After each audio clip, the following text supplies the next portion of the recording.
حدیث پاک میں ہے کہ بعض حضرات نماز پڑھتے ہیں تو ان کی نماز کا ثواب ایسا ہوتا ہے کہ فرشتے آپس میں جھگڑا کرتے ہیں کہ ہم ان کی نماز کا ثواب اللہ کے پاس لے جائیں گے۔ بعض حضرات نماز پڑھتے ہیں تو ان کی نماز ان کے منہ پہ مار دی جاتی ہے۔ ایسا ہی بعض حضرات قرآن کریم پڑھتے ہیں تو سکینہ نازل ہو جاتی ہے۔ فرشتے ایسے قاری کو تلاش کرتے ہیں اور اس کے بعد فرشتے چاروں طرف سے پڑھنے والے کو گھیر لیتے ہیں۔ بعض حضرات قرآن پاک پڑھتے ہیں تو فرشتے اس کا قرآن کا پڑھنا میں سمجھتا ہوں اس کے منہ پہ مار دیا جاتا ہے، کیونکہ کلام اللہ یہ اللہ کا کلام ہے۔ اس کو آپ نہ گانے کی آواز میں پڑھ سکتے ہیں اور نہ من مانی آواز میں پڑھ سکتے ہیں۔ میں آپ کو صرف 2 مثالیں دیتا ہوں۔ قرآن کریم کو تجویز سے پڑھنا فرض عین ہے۔ ان میں 2 مثالیں سمجھیں۔ ایک ہے لحن جلی کی غلطی، دوسری غلطی ہے لحن خفی کی غلطی۔ لحن جلی کی تعریف یہ ہے کہ جہاں پر جیم پڑھنا ہو وہاں زا پڑھ دیا جائے، اور جہاں پر سا پڑھنا ہو وہاں سین پڑھ دیا جائے۔ تو اس کا کیا ہے؟ یہ لحن جلی ہے، یہ لحن جلی کی غلطی ہے۔ اگر یہ غلطی نماز میں ہو جاتی ہے قرآن کے پڑھنے میں تو نماز فاسد ہو جاتی ہے، نماز نہیں ہو سکتی۔ اور لحن خفی، جہاں پر پر پڑھنا چاہیے وہاں باریک پڑھ دیا جائے، اور جہاں پر باریک پڑھنا چاہیے وہاں پر پڑھ دیا جائے، یہ لحن خفی کی غلطی ہے۔ اس غلطی پر نماز مکروہ ہو جاتی ہے۔ اب آپ اندازہ لگائیے کہ کلام اللہ کا تجوید کے ساتھ پڑھنا، مخارج کے ساتھ پڑھنا، اس کی صفات کے ساتھ پڑھنا کتنا ضروری ہے۔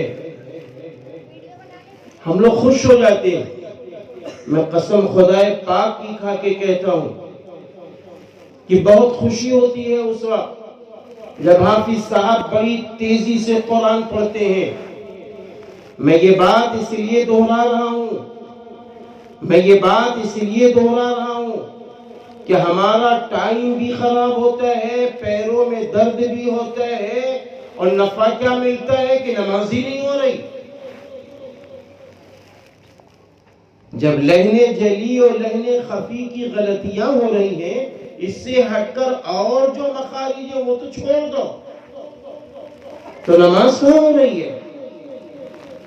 اس لیے میں ایک بات تو آپ سے بھی کہوں گا کہ جو حضرت مفتی صاحب نے فرمایا کہ حافظ صاحب سے بات کرو، آپ کو کرنا چاہیے۔ ڈر اللہ کا رکھنا چاہیے، ادب کے ساتھ، احترام کے ساتھ۔ آپ کہیے کہ حافظ صاحب اگر ہم غلطی پر ہیں تو ہمیں آپ سمجھا دیجئے۔ دوسری بات، اسی موقع پر میں یہ بھی کہوں گا کہ رمضان المبارک میں قرآن کریم ہم بھی پڑھتے ہیں، ہماری مائیں اور بہنیں بھی پڑھتی ہیں۔ اکثر یہ دیکھا گیا 5 منٹ میں، 4 منٹ میں ایک پارہ ہو رہا ہے۔ میرے محلے کے اندر ایک خاتون ہے تو ان کا 4 سے 5 منٹ کے اندر ایک پارہ ہو رہا ہے۔ تو میں نے اپنی بہنوں سے کہا کہ میں نے یہ سنا ہے فلاں صاحب کے یہاں 4 منٹ 5 منٹ میں ایک پارہ ہو رہا ہے. آپ ایسا کیجئے کہ جا کے دیکھیے ان کے وہاں قرآن کیسے پڑھا جاتا ہے. تو جب جا کے دیکھا تو پتہ یہ چلا کہ قرآن پڑھنے کا جو ان کا طریقہ تھا وہ انگلی پھیر یہ قرآن کا پڑھنا تھا. اب آپ اندازہ لگائیں کہ اس طرح قرآن کے پڑھنے کا نفع کیا انہیں مل رہا ہے؟ ہاں قرآن زیادہ پڑھو، اللہ توفیق دے دے تو 3 روز میں قرآن مکمل کر لو، لیکن تجوید کے ساتھ، مخارج کے ساتھ، صفات کے ساتھ. قرآن پڑھنے سے پہلے اپنے دل میں قرآن کریم کو جگہ دو کہ یہ اللہ کا کلام ہے. ہم خوش نصیب ہیں کہ اللہ نے ہم کو پڑھنے کا موقع دے دیا. اللہ نے پڑھنے کا موقع دے دیا. اس لیے میں اپنی ماں اور بہنوں سے بھی کہوں گا قرآن زیادہ پڑھو، لیکن اس بات کی کوشش کرو کہ جو حرف ہے وہ صاف صاف نکلے. دوسری بات، رمضان المبارک کے متعلق میں ایک بہت اہم روایت سنانا چاہتا ہوں. ایک مرتبہ آپ صلی اللہ علیہ وسلم خطبے کے لیے منبر کے قریب جب پہلے قدم مبارک اپنے پہلے سیڑھی پہ رکھا تو فرمایا آمین. پھر دوسری سیڑھی پہ آپ نے اپنا قدم مبارک رکھا، فرمایا آمین. جب آپ نے تیسری سیڑھی پر اپنا قدم مبارک رکھا، فرمایا آمین. جب آپ خطبے سے فارغ ہوئے تو حضرت کعب رضی اللہ عنہ نے پوچھا، اے اللہ کے رسول صلی اللہ علیہ وسلم، آج میں نے آپ کی زبان مبارک سے نئی بات سنی. آپ صلی اللہ علیہ وسلم نے فرمایا، ہاں کعب، جب میں نے پہلی سیڑھی پہ قدم رکھا، دوسری سیڑھی پہ قدم رکھا، تیسری سیڑھی پہ قدم رکھا، تو اس وقت حضرت جبریل علیہ السلام ایک ایک بات رکھنے لگے.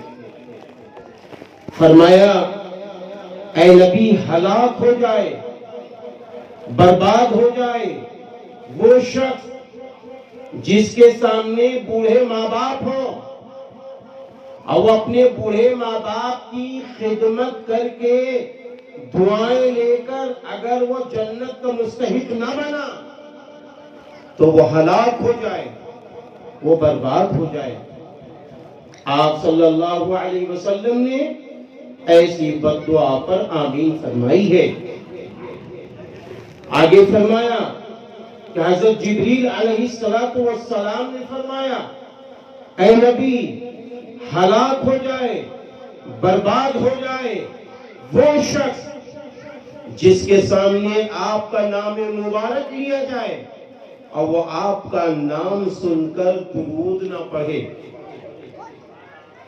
پھر فرمایا کہ حضرت جبریل علیہ السلام نے یہ بات بھی فرمائی کہ اے نبی، ہلاک ہو جائے، برباد ہو جائے وہ شخص جس کے سامنے رمضان المبارک کا مہینہ آئے اور وہ رمضان المبارک کی ناقدری کرے اور جنت کا مستحق نہ بن سکے، ایسا شخص ہلاک ہو جائے، برباد ہو جائے.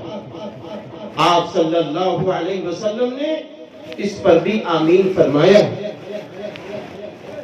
آپ ذرا غور کریں، مسئلہ رمضان المبارک کی نمازوں کا نہیں ہے، مسئلہ رمضان المبارک کی تراویح کا نہیں ہے، مسئلہ رمضان المبارک کے روزوں کا نہیں ہے. مسئلہ اس کا ہے کہ رمضان ہمارا ایسا گزر جائے کہ ہمیں آپ کو جنت ملے. ایسا رمضان گزارنا،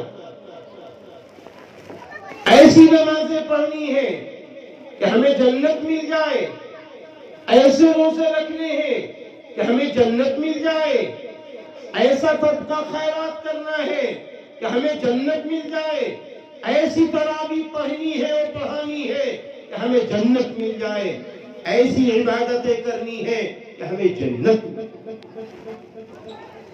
بڑے افسوس کے ساتھ کہنا پڑتا ہے، کبھی کبھی لوگوں کو دیکھو کہ رمضان کی ناقدری کر رہے ہیں، ماشاءاللہ ہٹے کٹے ہیں، تندرست ہیں، نماز نہیں پڑھ رہے، نہیں نماز پڑھ رہے، کوئی دکان کا بہانہ ہے، کسی کے سامنے کارخانے کا بہانہ ہے، کسی کے سامنے کسی اور چیز کا بہانہ ہے۔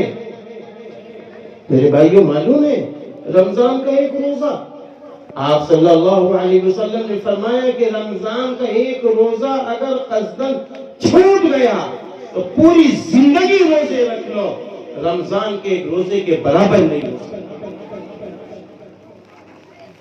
ہم نے کیا سمجھا ہے؟ میں تو کبھی کبھی کہا کرتا ہوں، کیا تمہیں اپنے بچوں سے پیار نہیں ہے؟ کیا تمہیں اپنی بیٹیوں سے محبتیں نہیں ہیں؟ کیا تمہیں اپنی بیوی سے محبت نہیں ہے؟ تم نمازیں چھوڑتے ہو، تم روزے چھوڑتے ہو، معمولی بہانے سے 11 مہینے کیا کر لو گے؟ کہاں جاؤ گی 11 مہینے؟ کس ملک میں جاؤ گی 11 مہینے کمانے کے لیے؟ یاد رکھنا، اپنے گھر سے لے کر پوری دنیا کے چکر لگا لو، ہر جگہ حکومت اللہ ہوتی ہے۔ جاؤ گے کہاں؟ کس رخ پر جاؤ گے؟ کہاں سے برکتیں لاؤ گے؟ کہاں سے رحمتیں لاؤ گے؟ کہاں سے اپنے گھر کے بچوں کی روزی کا انتظام کرو گے؟ جب اللہ تمہیں دے گا نہیں، جب اللہ برکت نہیں دے گا، جب اللہ تعالیٰ ناراض ہے، حضرت جبریل علیہ السلام فرما رہے ہیں ہلاک ہو جائے، برباد ہو جائے وہ شخص جو رمضان کی ناقدری کرے۔ حضرت جبریل علیہ السلام کی بددعا ہی کیا کم تھی، اور پھر کتنی بڑی بددعا بن گئی کہ رسول اللہ صلی اللہ علیہ وسلم فرما رہے آمین۔ ذرا غور تو کیجئے، آج ہم کو ان حدیثوں کو سامنے رکھ کر اپنے محلے کے اندر، اپنے محلے کے ایک ایک نوجوان کو سمجھانا ہوگا، ایک ایک بہن کو سمجھانا ہوگا، ایک ایک ماں کو سمجھانا ہوگا۔ آپ کو بتاؤں، یہی بنگلور ہے جہاں میرا جانا ہوتا تھا، جب لاک ڈاؤن سے نہیں جا سکا۔ ہم ایک صاحب کے وہاں گئے، ان کے بیٹے نے کہا میرے ابا کو آج مغرب کے بعد 475 شوگر ہے، اور آج ابا کے 11 روزے ہو چکے ہیں، ایک روزہ نہیں چھوٹا ہے، ایک روزہ نہیں چھوٹا ہے۔ تو میں نے اس بچے کے کندھے پہ ہاتھ رکھا، میں نے کہا بیٹا، اگر آپ کے ابا کے روزے نہیں چھوٹ رہے ہیں تو اس کا مطلب یہ ہے کہ انشاءاللہ آپ کی اماں کے بھی روزے نہیں چھوٹ رہے ہوں گے، آپ کے بھی روزے نہیں چھوٹ رہے ہوں گے۔ کہا ہاں مولانا، ہمارے وہاں ہم نہ کوئی روزے نہیں چھوڑنا، نہ کو مولانا، ہم نہ سارے روزے رکھنا، ابا سارے روزے رکھنا۔ تو پھر اس کے بعد بات ہو ہی رہی تھی، کیونکہ والد صاحب آ گئے۔ والد صاحب جب آ گئے تو وہ بیٹا خاموش ہو گیا، تو ان کے ابا نے سن لیا تھا، آئے کہنے لگے تم نہ بولو، کی نہیں بولتے، تم نہ بولو۔ تو ہم نے کہا ہم بولتے ہیں۔ ہم نے کہا آپ کا بیٹا یہ بول رہا ہے کہ آپ کو 475 شوگر ہے، آپ کا روزہ نہیں چھوٹ رہا ہے۔ تو معلوم ہے کیا جواب دیا؟ کیا جواب دیا؟ اللہ کا بندہ کہنے لگا مولانا، ہم نہ دل میں آنا، پیدا کرنے والا اللہ، بیماری دینے والا اللہ، مرنے والا اللہ، اور روزہ بھی دینے والا اللہ، روزہ بھی دینے والا اللہ، مرنا تو روزے میں تو جنت کیا؟ کہا ان کو مشین میں پتا چلتا ہے 475 شوگر ہے، ہمیں دن بھر کچھ نہیں پتا چلتا، کچھ نہیں پتا چلتا. پتہ یہ چلا فیصلوں میں دم ہے، فیصلوں میں دم ہے. ہم آپ فیصلہ ہی نہیں کرتے. بھئی کاہے کے لیے کہا گیا ہے کہ آپ صلی اللہ علیہ وسلم نے فرمایا یہ شعبان کا مہینہ رمضان کی تیاری کا مہینہ، کاہے کے لیے کہا گیا ہے؟ بھئی ساری تیاری تو ہمیں ابھی کرنی ہے. بیماریاں ہیں، پریشانیاں ہیں، اس کا علاج ہمیں ابھی کرانا ہے. اللہ نہ کرے جائز بیماریاں ہیں، حقیقت میں عرض ہے، وہ تو اسلام بھی معاف کرتا ہے. لیکن کوئی کہے کہ ہمارے 200 شوگر ہے، ہم روزے کیسے رکھیں گے؟ میرے یاروں ایسا کچھ نہیں ہے. 200 400 شوگر رکھنے کے بعد ہم آپ سفر بھی کرتے ہیں، ہم دکانوں پہ بیٹھتے ہیں، ہم اپنی ساری باتوں پر عمل کر لیتے ہیں. مسئلہ فیصلے کا، فیصلے کا. ہمیں فیصلہ لینا ہے، ہمیں فیصلہ لینا ہے کہ ہم اللہ کے نام پر رمضان ایسا گزاریں گے جیسا اللہ چاہ رہا ہے. رمضان کا مقصد کیا ہے؟ متقی بن جاؤ. ہم رمضان ایسا گزاریں گے. اس لیے میں ایک تو اپیل کروں گا ٹھہر کے اس جلسے کے کارکنان سے بھی، جلسہ کرانے والے ممبران سے بھی یہ اپیل کروں گا، اور حافظ عمران صاحب جو اس جلسے کے ذمہ دار بھی ہیں، اور بھی دیگر حضرات سے یہ اپیل کروں گا کہ میں آپ سے یہ اپیل کرتا ہوں کہ آپ ایک ایسی کمیٹی بنائیے کہ اپنے آس پاس کے رہنے والوں کی خبر گیری کیجئے. جو لوگ روزے رکھ رہے ہیں ان کو آپ مبارکبادی پیش کیجئے. جو لوگ تراویح پڑھ رہے ہیں آپ انہیں مبارکبادی پیش کیجئے. جو لوگ تراویح اور نماز سے دور ہیں آپ انہیں سمجھانے کی کوشش کیجئے. آپ انہیں سمجھانے کی کوشش کیجئے، کیونکہ بغیر عذر کے وہ روزے چھوڑ رہے ہیں، بغیر عذر کے وہ تراویح چھوڑ رہے ہیں، تو وہ اپنے بچوں کے اوپر ظلم کرنے والے ہیں. اس لیے کہ جب نبی کی بد دعا ان پر پڑے گی، حضرت جبریل علیہ السلام کی بد دعا ان پر پڑے گی، تو 11 مہینے روزی کہاں سے انہیں ملے گی؟ 11 مہینے ان کو عزت، شہرت، بلندی، چین، سکون کہاں سے ملے گا؟ اس لیے جو وقت رمضان کے ہیں ان کی ناقدری نہ ہونے پائے، ہم انہیں سمجھائیں گے، انہیں اسلام کی روشنی میں ترغیب دیں گے کہ ہم روزے چھوڑنے والے نہ بنیں. اسی طرح رمضان المبارک میں ایک اور بھی کام کرنے والا، وہ کام کیا کرنے والا ہے؟ وہ کام یہ کرنے والا ہے، بہت سارے لوگ روزہ افطار کراتے ہیں. کرانا مبارک ہو، خوب خوب مبارک ہو، لیکن میری رائے یہ ہے کبھی کبھی اپنے آس پاس کے غربا کی بھی ایک روزہ افطار کی دعوت ہونی چاہیے. آس پاس کے غربا پر بھی نظر ہونی چاہیے کہ ان کے یہاں روزے کے افطاری میں کیا کیا آئٹم آتا ہے. ہمارے وہاں افطاری میں کیا کیا آتا ہے، ہمارے وہاں افطاری میں کیا کیا بنتا ہے، ہم سحری میں کیا کیا کھاتے ہیں. کبھی کبھی اس پر بھی نظر جانی چاہیے،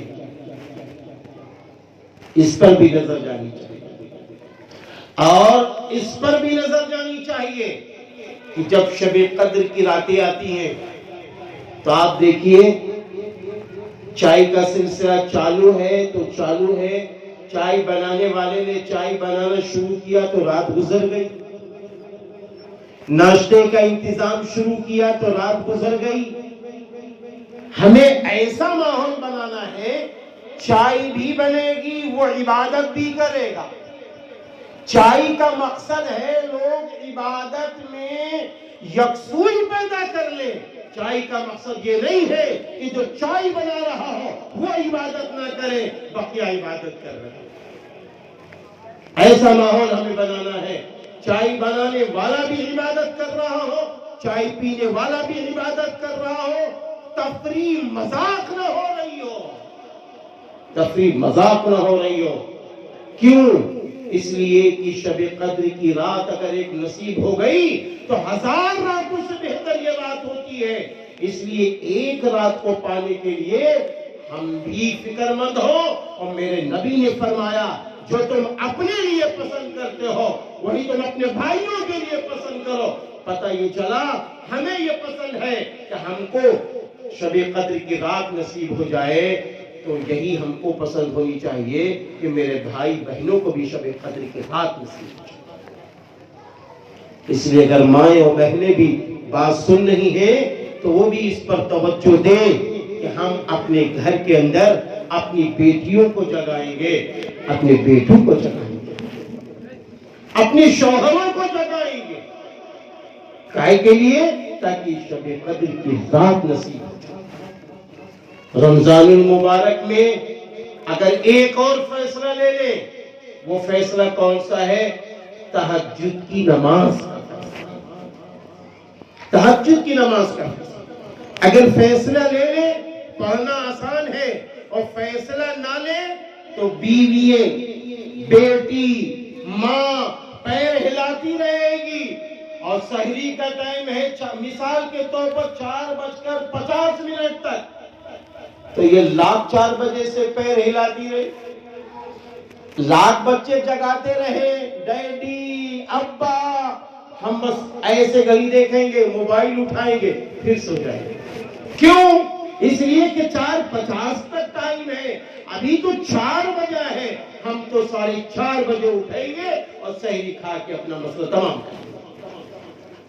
میرے بھائیوں، سحری کھانا روزوں میں ڈھال ہے، لیکن اس وقت تہجد کی نماز ہمیں آپ کو نصیب ہو سکتی ہے اگر تھوڑی سی فکر کر لیں، تھوڑی سی فکر کر لیں کہ تہجد کی نماز پڑھنی ہے، تہجد کی نماز پڑھنی ہے۔ اسی طرح دعاؤں کا اہتمام، دعاؤں کا خوب اہتمام، قرآن کریم پڑھ کر دعائیں کرنا، روزہ افطار سے کم 10 سے 15 منٹ پہلے ہماری ماں اور بہنیں افطاری لگا چکی ہوں، اپنے بچوں کو بٹھا لو دسترخوان پہ، خود بھی بیٹھ جاؤ، اور بچہ کھانے لگے اسے روکو، تاکہ اس بچے کی سمجھ میں آئے ابھی نہیں، جب اللہ اللہ ہوگا، جب ہم کھائیں گے تب آپ بھی کھانا۔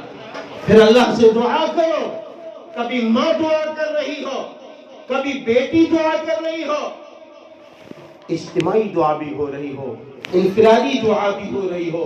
روزہ افطار سے پہلے یہ جملے کہو، روزہ افطار سے پہلے یہ جملے کہو، میرے اللہ روزہ تو نے رکھوایا ہے، یا اللہ عبادت تو نے کروائی ہے، بس اس عبادت کو بھی قبول کر لے، روزہ کو بھی قبول کر لے، اور مجھ پر بھی رحم فرما دے، سارے انسانوں پر۔ دعاؤں کا اہتمام، روزداروں کی دعائیں قبول ہوتی ہیں۔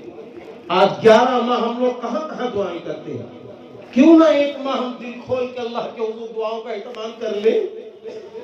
خوب دعاؤں کا اہتمام ہو رہا ہو، خوب دعاؤں کا اہتمام ہو رہا ہو۔ اور اس کے ساتھ ساتھ تراویح، کہیں 10 دن میں قرآن مکمل ہوتا ہے، کہیں 20 دن میں قرآن مکمل ہوتا ہے، پھر اس کے بعد جو تراویح کا سلسلہ ہوتا ہے، بس وہی امام صاحب، وہی 2 4 5 10 لوگ مسجد میں رہ جاتے ہیں، پھر مسجد ہماری آپ کی خالی ہو جاتی ہے۔ بعض حضرات کہتے ہیں ہمارے کاروبار کا مسئلہ ہے، بعض حضرات کہتے ہیں کہ بھائی ہمارا سیزن ہے، ہمارے کپڑے کا مسئلہ ہے۔ میرے بھائیوں، یہ سارے مسئلے اپنی جگہ ہیں۔ جس طرح آپ کا سیزن ہے، ایسے ایمان والوں کا سیزن رمضان ہے۔ یہ رمضان تو ہمارے لیے عبادت کا سیزن ہے، اللہ کو منانے کا سیزن ہے۔ اس لیے ہم کو چاہیے کہ رمضان المبارک کے اندر پورے ماہ کی تراویح پڑھیں۔ قرآن ہو چکا ہے، الم تری کیف چالو ہے، آپ الم تری کیف پڑھیے۔ اگر آپ چاہیں تو آپ تقسیم کر سکتے ہیں، ایک مسجد میں نماز پہلے ہوتی ہے، کہیں تھوڑا 15 منٹ کے بعد ہوتی ہے، کہیں آپ دیکھیں آدھے گھنٹے کے بعد ہوتی ہے. ایسے ہی آپ سارے بھائی تقسیم ہو جائیے.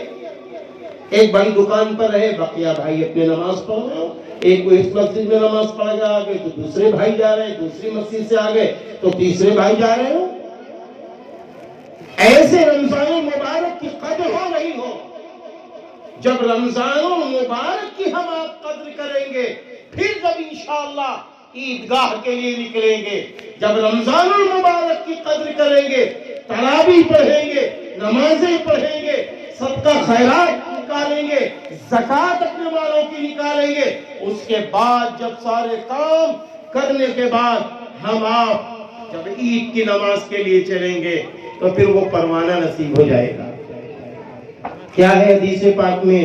حدیث پاک میں ہے کہ جب عید کی نماز کے لیے لوگ عیدگاہ کی طرف چلتے ہیں، جب عید کی نماز کے لیے لوگ عیدگاہ کی طرف چلتے ہیں، عیدگاہ کی طرف چلتے ہیں، تو راستے میں فرشتے کہتے ہیں مبارک ہو، مبارک ہو، جن کی آوازیں ہم آپ نہیں سن سکتے. اور خالی ایسے ہی نہیں کہتے ہیں روزہ رکھنے والوں اور تمہارا روزہ تمہیں مبارک، تراویح پڑھنے والوں اور تمہاری تراویح تمہیں مبارک. اور اس کے بعد جب ہم آپ نماز عیدگاہ میں پڑھ کے سلام پھیر لیتے ہیں اللہ اکبر، تو اللہ کی رحمت جوش میں آتی ہے. حدیث پاک میں ہے اللہ تعالیٰ کی طرف سے آواز آتی ہے، اے میرے بندو، تم نے روزے رکھ کے مجھے راضی کر لیا. میرے بندو، تم نے تراویح پڑھ کے مجھے راضی کر لیا. میرے بندو، تم نے قرآن پڑھ کے مجھے راضی کر لیا. میرے بندو، تم نے عبادتیں کر کے مجھے راضی کر لیا ہے. میری عزت کی قسم، میرے جلال کی قسم، میرے بندو جاؤ، آج تو بخشے بخشائے اپنے گھروں کی طرف لوٹ جاؤ. میرے بندو، میری عزت کی قسم، میرے جلال کی قسم، آج تم مجھ سے مانگو تم مجھ سے. ایسی نعمتیں پھر ملیں گی میرے بھائیوں، ایسی نعمتیں ملیں گی. اس لیے آئیے ہم سب فیصلہ لیں، ہم سب ارادہ کریں، انشاءاللہ تعالی رمضان المبارک ایسا گزاریں گے کہ ہمارے گھر کا ہر فرد روزہ رکھنے والا بنے گا. چاہے مائیں ہوں، چاہے بہنیں ہوں، چاہے بیٹے ہوں، چاہے بیٹیاں ہوں، چاہے بہو ہو. ایسا ماحول گھر کا بنائیں گے انشاءاللہ. پھر اپنے محلے کا ماحول ایسا انشاءاللہ بنائیں گے کہ ایک دوسرے کا خیال رکھیں گے. اور آخری بات بہت کم لفظوں میں